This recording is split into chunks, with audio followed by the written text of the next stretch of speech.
আমি Bodo national students union আমি আজি কোকৰাঝাৰৰ পুলিচ পইণ্টত আমি কেণ্ডেল লাইট ভিজিল কৰিবৰ কাৰণে ইয়াতে আমি সবে ষ্টুডেণ্টৰ লগত জমা হৈ আমি ইয়াতে আৰম্ভ কৰিলোঁ কেণ্ডেল লাইট ভিজিলটো।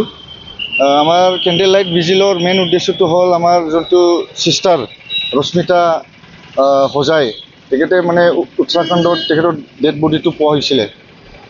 এইটো বহুত দুৰ্ভাগ্যজনক কথা আৰু আমি কণ্ডেম কৰিছোঁ আৰু কণ্ডোলেন্স কৰিছোঁ যে এনেকুৱা ষ্টুডেণ্টৰ লাইফটো ইমান মানে বাৰ্বেৰিক কিবা এইটো হত্যা কৰাটো আমি নিবিচাৰোঁ।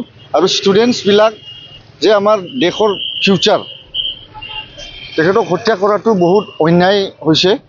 এইটো আমি কণ্ডেম কৰিছোঁ বড়ো নেশ্যনেল ষ্টুডেণ্টছৰ পৰা। আৰু ষ্টুডেণ্টছ য'তে নাথাকক কিয়, উত্তৰাখণ্ডতে নাথাকক কিয় বা দিল্লীতে নাথাকক, ষ্টুডেণ্টছবিলাক এটা মানে আমাৰ দেশৰ সম্পত্তি। তেখেতক সুৰক্ষা ৰখাটো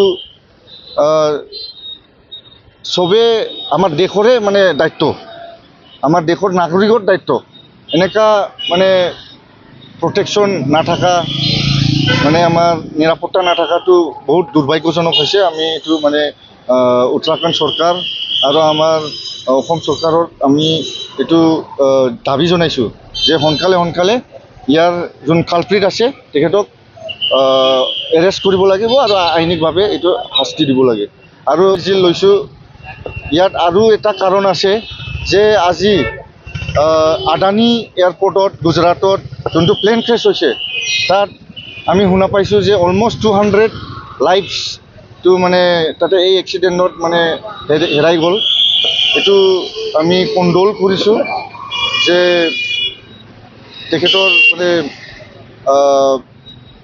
আত্মাটো যাতে শান্তি পায় আৰু জাষ্টিচ পায় যে মানে এনেকুৱা দুৰ্ঘটনাটো কিয় হ'ব লাগে। হয়তো এয়াৰলাইন্সৰ কিবা এটা প্ৰব্লেম আছিলে বা ইয়াৰ দায়টো মানে এয়াৰপৰ্টতো হ'ব পাৰে।